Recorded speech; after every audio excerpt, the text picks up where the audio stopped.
De tout temps, il y a eu du monde pour croire que c'est en partant de ton village que tu pouvais gagner richesse puis bonheur. Mais il y en a bien parmi ceux-là qui avaient fait ce choix-là, qui l'ont regretté quand ils se sont retrouvés pauvres et malheureux à mourir loin de la terre qu'ils avaient vu naître et puis de la terre où repose leur ancêtre. Ben Jean Lafortune, c'était un gars de ce type-là. Jean Lafortune, il habitait en campagne, un petit village. Il était pas mal le plus pauvre du village. Il y avait une maison, disons une cabane, un shack. Et puis, il n'y a pas de terre, pas d'animaux, pas grand-chose. Il était journalier, il était travaillant, il travaillait pour les autres. L'hiver, il bûchait. Puis, l'été, ben, il fauchait les champs de ses voisins. Il fauchait le foin pour que ses voisins aient plus de foin, puis lui, ça y en mettait pas ben dans ses poches. Sa femme, elle aussi, était travaillante. Ah oui, elle était bien travaillante. Elle filait, des fois, elle filait un mauvais coton, des fois, elle filait de la laine quand elle en avait. Mais il ne pouvait pas, avec le revenu, se ramasser quelque chose pour vivre un peu plus aisé. Là, il avait passé l'idée aux gens, il y avait une idée fixe. Les gens avaient comme idée fixe d'en gagner de l'argent pour être bien, pour être heureux, puis tout. Et là, il a passé par la tête l'idée de partir comme certains l'avaient fait. Ah oui, il m'a parti, puis aller la gagner, ce fameux argent-là. Bien là, l'idée a fait du chemin, il a passé par la tête, puis il est descendu dans ses pieds, puis là, c'était un matin, finalement, il dit, bon, il arrive, puis il avait fait son pack-sac, ça n'avait pas été long, il n'y avait pas grand-chose à mettre dedans. Là, il arrive avec sa femme et son fils, puis il dit, regardez, là, hey, ça broyait, ça pleurait, sa femme a pleuré comme une madeleine, puis là, son fils qui pleurait lui aussi parce qu'il voyait sa mère pleurer. Là, il lui a dit, en sortant lui pour pas pleurer, ben regardez bien, là, je suis décidé, je pars, puis je vais revenir juste quand je vais avoir de quoi nous établir comme le voisin. Hein, Seigneur, je suis travaillant, je suis en bonne santé, j'ai confiance que je suis capable de réussir ça. Hey, là, ça pleurait, ça pleurait. Là, j'ai dit, regardez bien, je pense que d'ici 3 ans, je devrais avoir ramassé assez pour nous acheter une terre. Il a marché jusqu'au loré du village. Et arrivé là-bas, il s'est retourné pour voir sa femme et son enfant qui pleuraient toujours. Et une tristesse énorme s'est emparée de lui. Et il a pleuré aussi. Et puis il a fait demi-tour. Et il prit un chemin de traverse. Les années ont passé. 10 ans, pour être exact. Des job-ins, un travail mal payé, des travails mal payés, un emploi temporaire. Tout ce que j'ai gagné avec une main, il les perdait avec l'autre. Des fortunes, je n'ai que mon nom, pensait Jean Lafortune. Et qu'est-ce que j'ai fait ici? Mes bras sont plus fatigués que ceux d'il y a 10 ans. J'avais 30 ans, j'en ai 40 ans. Je suis malheureux ici et pâtir pour pâtir. J'aime autant pâtir avec les miens. Et alors, il a fait demi-tour. Il a rebroussé chemin pour aller de retour chez sa femme et son enfant. Il a marché d'un bon pas. Il avait hâte d'arriver. Et quand il était à peu près à 3 jours seulement de chez lui, il aperçut à droite sur le chemin une vieille ferme qu'il n'avait pas vue quand il était parti. De la maison est sorti un monsieur âgé, à la barbe très blanche, un chapeau rouge, on aurait dit le Père Noël, mais il avait un gros capot, un tissu, une étoffe crue du pays, attachée avec une belle ceinture fléchée en couleur flamboyante. Jean le regardait. Il avait soif, il avait marché longtemps. Alors, il a demandé à boire au monsieur. Lui, il a souri, d'un sourire paternel, il a dit « Mais rentrez, mon garçon, vous avez l'air d'avoir voyagé depuis longtemps. Venez, reposez-vous. » Jean avait faim, il avait soif, et puis il était fatigué. Il se fait pas prier, puis il entre. Le bonhomme l'accompagne jusqu'à la table qui est encore mise, et en l'invitant à manger, lui demande d'où il vient, où il va. Jean raconte en mangeant avec appétit. Au moment de quitter son hôte et de le remercier, le vieillard l'attrape par l'épaule en disant « Vous avez eu tort de quitter votre femme et votre enfant. Parce que le bonheur accompagne rarement ceux qui abandonnent leur logis, leur famille, le clocher de leur village, parce qu'en faisant ça, ils laissent derrière eux les seules vraies grandes joies qu'un homme peut connaître sur la terre. Vous savez, j'ai beaucoup vécu. J'en ai vu des choses. J'en ai vu bien des jeunes étourneaux quitter le nid familial. Qu'est-ce qui leur est arrivé?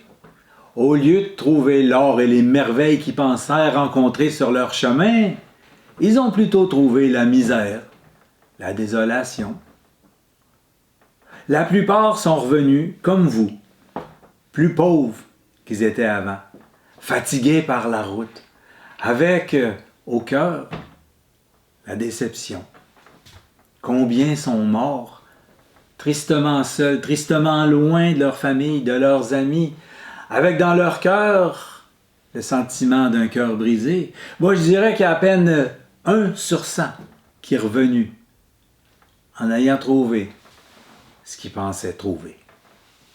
C'est pas pour rien que le bon Dieu a implanté dans le cœur des hommes l'amour de la patrie.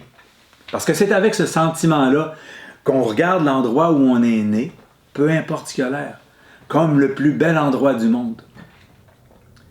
Les sages, ceux qui sont heureux, sont souvent ceux qui ont vécu là où a vécu leur père, et puis qui mourront là où leur père est mort. Comme dit le proverbe, pierre qui roule n'amasse pas mousse. T'en es la preuve vivante. Depuis 10 ans que tu vas d'un bord puis de l'autre, que tu dépenses ici ce que t'as gagné là-bas, puis là tu veux revenir chez vous, avec rien d'autre pour nourrir ta famille que l'histoire plate de tes années d'errance. Ben non, ben non, ben non. Pleure pas, pleure pas. Je dis pas ça pour te rabaisser. Au contraire, je trouve que t'as l'air d'un bon yard. J'ai bien envie de t'aider. Garde, viens rester chez nous pendant 1 an. Je cherche justement quelqu'un comme toi pour m'aider. Quelqu'un de vaillant, quelqu'un en qui je peux avoir confiance. Je vais te donner 100 piastres. Comme ça, au bout d'1 an, tu auras toujours bien ça à donner à ta famille. Jean se le fait pas dire 2 fois. Le lendemain, à bord du jour, il est au champ puis il travaille comme 4. 1 an plus tard, il va demander au vieux d'y donner son 100 piastres. Le vieillard y répond: « Bien sûr, puisque tu me le demandes, tu l'as vaillamment gagné. Écoute, je suis tellement content, je suis tellement fier de toi, je suis tellement fier de tes services que je vais te donner un choix. Soit tu prends l'argent, soit tu prends une vérité qui vaut 100 fois plus. Qu'est-ce que tu vas choisir? » Jean réfléchit, il sait pas trop quoi prendre, il a besoin d'argent, mais devine qu'est-ce qu'il a choisi. Il a pris la vérité. Le vieillard était content de la décision de Jean Lafortune. Il a dit: « Ce que je vais te dire là, tiens-les toute ta vie, ça va être d'une grande utilité. Ça vaut beaucoup plus que 100 pauvres piastres. » Là, le bonhomme s'est à côté sur son instrument de travail au champ. Il a dit: « Ma! » Parce que le bonhomme commençait toujours une vérité par ça. « Ma! Prends toujours le plus vieux des chemins. Si tu as le choix entre 2 chemins, prends toujours le plus vieux. » Puis il l'a laissé là-dessus. Jean Lafortune était déçu. Il s'est dit: « Cette vérité-là vaut pas plus que 100 piastres. » Il a assumé son choix. Il est allé se coucher. Le lendemain, après son petit déjeuner, il a entrepris sa 2e année de travail au champ pour le vieillard. Au bout de la 2e année, décidé qu'il était à aller chercher son dû. 100 piastres par année, tel qu'entendu. Le vieillard n'a pas rechigné sur le montant. Il a mis 100 belles piastres en écus d'or luisants sur le comptoir. Il a donné le choix de prendre l'argent ou une vérité, qui allait, selon lui, valoir beaucoup plus que ces pauvres 100 piastres. Le bonhomme était convaincant. Jean s'est laissé séduire, puis a pris la vérité. Le vieillard était content. Il a pris son instrument de travail, il s'est à côté, puis il a dit « Ma! » Parce que le vieillard commençait toujours une vérité comme ça. Moi, ne te mêle jamais des affaires qui te regardent pas. Les affaires qui te regardent pas, jamais tu t'en mêles. Puis il l'a laissé là-dessus. Jean Lafortune était aussi déçu que l'année précédente. Il retournait travailler à l'écurie pour finir sa journée, se coucher, le lendemain matin entreprendre sa 3e année de travail. Dur labeur pour le vieillard. Une année particulièrement difficile. Après la 3e année, Jean Lafortune, il était décidé, il s'en allait chercher son dû, 100 piastres pour l'année de travail. Le vieillard n'a pas chigné sur le montant. 100 belles piastres en écus d'or en avant de lui. Le soleil frappait là-dessus, ça lui reflétait dans les yeux. Mais le bonhomme s'est mis à lui dire qu'il devrait prendre la vérité, que ça valait beaucoup plus que 100 piastres en écus d'or. Il était convaincant. Jean Lafortune a baissé la tête pour pas voir reluire l'or sur la table de cuisine, puis il a choisi la vérité. Le bonhomme a pris son instrument de travail au champ, parce qu'il prenait toujours son instrument de travail au champ pour dire une vérité. Puis il a dit « Ma, remets toujours ta colère au lendemain. Ta colère, toujours, la remettre au lendemain. » Charrette à foin, dit Jean Lafortune. Ça fait 3 ans que je travaille pour vous, puis vous me payez juste en vérité. Même si je resterai une année de plus. Ça me rendra pas plus intelligent. Peut-être un petit peu plus savant, mais je commence à penser à y aller. Ah, c'est comme tu veux, dit le vieillard. Mais vu que tu es un bon travaillant, je te laisserai pas repartir les mains vides. Le vieillard a sorti un foulard. Il l'a tendu sur la table, puis il a mis quelques écus d'or. Puis une grosse tourtière. On aurait dit qu'elle pesait 10 livres. Et il a remercié Jean. Jean a pris la route, avec son bâton sur l'épaule, puis son petit baluchon, avec sa grosse tourtière de 10 livres. Clopin, sur le chemin du roi, et tout à coup, au bout du chemin, il a aperçu une silhouette. C'était une personne qui s'en venait vers lui. « Bonjour, » dit l'étranger. « Je suis venu de l'extérieur. Je suis venu ici pour faire fortune. » Bon, un autre étranger qui venait ici pour faire fortune. « Ben, vous avez pas tout perdu, dit Jean. Mon nom, c'est La Fortune. » Ah ben, les deux se sont mis à marcher ensemble, puis à se raconter leur vie. À un moment donné, ils sont arrivés à une fourche. Il y avait 2 chemins. Il y en avait un qui partait par là, bien drette, tout bien défriché. Puis au bout, on pouvait apercevoir un clocher, puis quelques cheminées qui fumaient. Puis sur l'autre bord, c'était une trail, tortueuse, sombre, avec des branches au travers. L'étranger a pris le beau chemin drette, puis il dit à Jean, « Qu'est-ce que tu fais? » Jean, il dit, « Je pense me prendre le vieux chemin. » Pourquoi ça? Tu sais donc pas qu'il est 2 fois plus long? C'est possible. Mais un vieux philosophe que j'ai servi pendant 3 ans m'a dit qu'il fallait toujours suivre le vieux chemin. J'ai payé cette vérité-là 100 piastres. C'est bien le moins que je la suive. Ton vieux philosophe n'était qu'une vieille bête, reprit le compagnon, à travers les branches. Échauffe-toi donc comme il faut, puis écrase-toi au soleil, puisque c'est ton bon plaisir. Moi, je préfère l'ombre, et je serai rendu 2 heures avant toi. Au revoir. Jean continua sa route, seul. Arrivé au village, quelle ne fut pas sa surprise de voir que tout était sans dessus-dessous. Un groupe de femmes et d'enfants était en avant de la chapelle, puis autour de la chapelle, il y avait un corps d'un homme que Jean reconnut avec horreur de son compagnon de tantôt. Tandis que les habitants, accourus en foule, avec des bâtons, des fourches, des vieux fusils, ils attendaient juste l'arrivée du maire pour se mettre à la poursuite des assassins. Mon vieux maître avait raison, se dit Jean. remerciant Dieu avec grande gratitude de l'avoir mené à la maison de ce vieillard qu'il venait de quitter. Si l'on ne m'eût pas dit qu'il fallait prendre toujours le vieux chemin, je serais un homme mort à l'heure qu'il est. Décidément, cette vérité vaut plus que 100 piastres.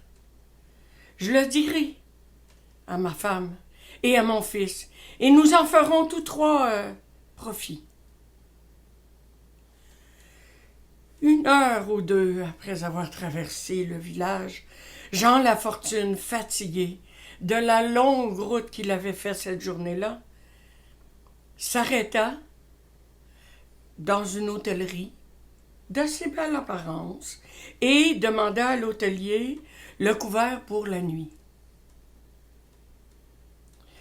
Celui-ci s'empressa de donner une chambre au voyageur et après l'avoir prévenu qu'il viendrait le chercher tout à l'heure pour le souper, le laissa seul. Il commença à faire noir. Jean déposa dans un coin son paquet et son rondin. Il ferma la porte et, par un mouvement de curiosité assez naturel, se mit à examiner, malgré l'obscurité naissante, la chambre où il se trouvait. Un drap gris et épais, ressemblant à une voile de bateau, couvrait la moitié du plancher. Et sous le drap se dessinaient comme des formes humaines. Surpris et curieux à la fois, Jean souleva un coin de cette toile. Horreur! Des squelettes étaient couchés côte à côte sur le plancher. Il était sur le point de les compter quand l'hôtelier vint le prévenir à travers le portier qu'il était attendu pour le souper. Jean ouvrit aussitôt la porte et une lumière éblouissante, comme il n'en avait jamais vu, lui fit fermer un instant les yeux. Il se trouvait dans une vaste salle éclairée par des milliers de bougies. Une table longue, couverte de vaisselle somptueuse, de plats d'or et d'argent d'où s'échappait une odeur délicieuse, semblait attendre 24 convives, parce qu'il y avait 24 couverts. Cependant, Jean Lafortune était seul avec l'hôtelier, n'apercevant pas l'ombre d'un invité ou même un domestique. Tout cela était étrange, merveilleux et terrible à la fois. L'hôtelier s'assit au haut bout de la table et, d'un geste plein d'autorité, invita Jean à se placer à côté de lui. Jean obéit et s'assit sans dire un mot. Comme il était sur le point de porter à sa bouche l'aile appétissante d'une dinde rôtie, il entendit jouer un ressort secret. Et ce bruit, sec, lugubre, venait du fond de la salle, le paralysa un moment, la main à la hauteur des lèvres et la fourchette sous le nez. Tout à coup, une armoire s'ouvrit à 2 battants, presque en face de lui. À l'endroit même où il avait entendu un bruit qui l'avait inquiété un peu plus tôt. Puis là, on voit apparaître un fantôme. C'était une femme, ou plutôt un spectre décharné, squelettique, pâle, sinistrement pâle comme le linceul, tu sais, le tissu qu'il recouvre de la tête aux pieds, avec des boucles, de longs cheveux noirs comme l'aile du corbeau, qui sont étendus sur le tissu, on aurait dit des vipères ou des serpents qui courent sur la neige. Il s'avance, lentement, solennellement, vers le haut bout de la table, avec ses yeux fixés sur le voyageur. Arrivé devant l'hôtelier, le spectre s'arrête. Il en trouve son linceul, puis il en sort un crâne, décharné, vide, qui tend avec sa main. Je peux te dire que présentement, là, la scène, avec nos 3 personnages, qui sont éclairés seulement avec des bougies un peu partout, ça donne un étrange coup d'œil. Il y en a 2 qui sont pétrifiés, on dirait qu'ils sont morts tellement ils sont immobiles. Il y a juste l'hôtelier là, qui s'active, qui coupe la viande, le pain, puis qui met ça dans le crâne. Bien entendu, sans dire un mot. Une fois que le crâne a été rempli, le spectre le reprit, le remis dans son linceul, puis là, il repart, d'où il était arrivé, dans l'armoire, avec le même bruit, puis il disparaît. Notre Jean, là, il se demande, je rêve, je suis dans un mauvais cauchemar, mais jamais il aurait osé poser une question. ou faire un commentaire. Non, parce que lui, il se rappelait de la sage maxime de son ancien maître, est-ce que tu t'en souviens? Il faut jamais se mêler des affaires d'autrui. L'hôtelier se lève. Jean fait pareil, tout en jetant un regard vraiment déçu, amer sur toutes les bonnes choses qu'il n'avait pas pu goûter. Et puis là, par enchantement, toutes les lumières s'éteignent, nos deux hommes se retrouvent dans une obscurité profonde. Notre Jean, plus mort que vif, essaie de retrouver sa chambre en longeant le mur. Arrivé à la porte, elle s'ouvre d'elle-même. Une autre affaire, tu me diras? Puis là, avec la faible lueur de la lune, il aperçoit un lit étroit. Il décide de l'inspecter, dessus, dessous. Il défait les draps pour s'assurer qu'il n'y avait aucun piège. Quand Jean fut satisfait de sa chambre, il se souvient alors que le bon Dieu ne l'avait pas complètement oublié. Alors il se met à genoux et commence à prier à son intention tous les saints du paradis. Et il a prié jusqu'à épuisement et a tombé dans son lit sans même se déshabiller. Mais pour faire sûr de bien se protéger, il a décidé de garder son gros bâton de merisier dans sa main toute la nuit. Alors évidemment, Jean n'a pas pu fermer l'œil de toute la nuit. Ça a été au petit matin qu'il a pu s'assoupir légèrement, et là, le chant d'un coq des alentours l'a réveillé en sursaut. Ben Jean, il a sauté en bas de son lit, mis ses souliers, ramassé son sac, puis son gros bâton, puis il est sorti de la maison. Au moment où il restait juste à traverser la cour pour être enfin hors de danger, Jean est arrivé nez à nez avec l'hôtelier. Floc! Ça l'a complètement foudroyé. Jean a fermé les yeux. Il est resté figé, les deux bras en avant, une patte en l'air, comme un poteau piqué dans la terre. « Vous êtes mon libérateur, » qu'a dit l'hôtelier. « Vous avez rompu le charme qui régnait sur cette maison ici. Et vous avez libéré la créature qui est sortie de l'armoire hier. La créature qui d'ailleurs vous a fait tellement peur que vous avez oublié de souper. Et les squelettes que vous avez vus dans votre chambre, ce sont les restes de 23 voyageurs, les pauvres, que leur curiosité a mené à leur perte. Parce que s'ils osaient poser une seule question à propos de ce qu'ils avaient vu ou entendu, ils étaient condamnés à tout jamais. Avant de partir, mon valeureux et courageux voyageur, j'espère que vous voudrez bien rester à déjeuner avec moi et accepter une légère marque de ma reconnaissance éternelle. Jean Lafortune déjeuna donc avec l'hôtelier, et on peut facilement imaginer qu'il mangea d'un bien meilleur appétit que la veille. Au moment de son départ, l'hôtelier lui offrit une bourse remplie de soie, une bourse bien garnie, avec de la soie de bonne qualité, et Jean partit heureux comme un roi sur la route qui le mènerait le soir même à son village. En chemin, il se promit que plus jamais il ne se mêlerait des affaires des autres. Arrivé le soir, un clocher, un village, des bois et des champs. Jean reconnaît son village. Et alors, des larmes involontaires se mettent à couler. Ben oui, ça fait 13 ans que Jean n'est pas revenu, qu'il est sur les chemins, sans espoir de retour, et là, ça y est, il est là. Il rentre à la maison, il rentre chez lui. Mais il est tard, et Jean ne veut pas déranger sa femme à une heure si tardive. Alors il préfère toquer chez son voisin. Son voisin est savetier. Un savetier, un cordonnier, c'est quelqu'un qui répare des chaussures. Et non seulement il est savetier, mais en plus il est très bavard. Il connaît souvent bien plus d'affaires sur les affaires des autres que sur les propres siennes. Et Jean Lafortune se dit que c'est un très bon moyen d'avoir des renseignements sur sa femme et son fils. Alors, au moment du souper, la première chose que fait Jean, c'est de demander au savetier des nouvelles de sa femme, pour savoir comment toutes ces années-là s'étaient passées. Et là, le savetier, il commence à faire une éloge sans pareil de la femme du Jean. Elle a été un modèle de vertu, attendant Jean avec constance et confiance. Et puis aucune mauvaise langue n'a jamais rien pu dire sur elle.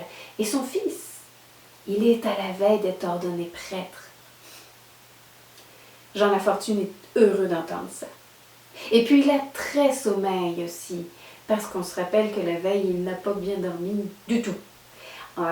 Donc, juste après le souper, remerciant le savetier, il monte dans sa chambre, la seule chambre de l'étage, où l'attend en guise de lit une robe de carriole, ces grandes fourrures qu'on met sur soi quand on part à cheval dans la carriole. Il est bien, un superbe lit qui sent bon, des richesses, des bonnes nouvelles, et sa femme et son fils qui l'attendent en face, et il sait qu'ils sont là pour lui. Il est bien, Jean. Il se déshabille, roule son manteau en guise d'oreiller, et il est sur le point de se coucher quand l'envie lui prend de regarder par la fenêtre. Parce que cette fenêtre, elle donne sur la rue. Et de l'autre côté de la rue, il y a sa maison. Et qu'il y a de la lumière. Et que du coup, de cette espèce d'observatoire, il verrait très bien ce qui s'y passe. Ça fait que Jean, il s'est mis à regarder par la fenêtre. C'était bel et bien sa maison qui était juste en face. Les affaires étaient aux mêmes places. Là. Il y avait son petit tapis de lit, la douillette, c'était tout pareil. Même le violon était à la même place que quand il est parti il y a 13 ans. La seule affaire, c'est que sa femme, elle tournait autour de la table, il y avait une nappe chic qui était là, puis elle avait l'air d'attendre quelqu'un. Elle peut pas m'attendre moi, elle sait pas que je suis là. Puis il est arrivé du bord de la rue, un homme grand, mince, habillé en noir. Il arrive, il rentre, il cogne même pas. Les deux se voient, ils sautent d'un bras, puis ils se donnent des gros becs sur les joues. Là. Il y a quand même un qui disait là, que ma femme, elle voyait pas personne d'autre que moi depuis 13 ans. Là. Je vois bien que c'est pas pareil. Hein? C'est exactement ça qui est en train de se passer. Ça fait que là, il sentait une jalousie. Il montait dans le corps, ça y mordait le cœur. Une affaire effrayante. Alors là, il s'est dit, m'a traversé la rue, puis il m'a lui dire ma façon de penser, puis assez raide, merci. Mais là, qu'est-ce qu'il avait dit le vieux, donc? Tu sais, un conseil à 100$, là, quand même. Remets toujours ta colère au lendemain. Ah ouais. OK. Il a couché chez le voisin. Bon, il a dormi, disons, pas très bien, mais quand même. Alors là, le lendemain matin, il n'a pas fait ni un ni deux, puis il a traversé l'autre bord. Il est allé rapidement, mais il est entré sans faire de bruit, hein, pour la surprendre.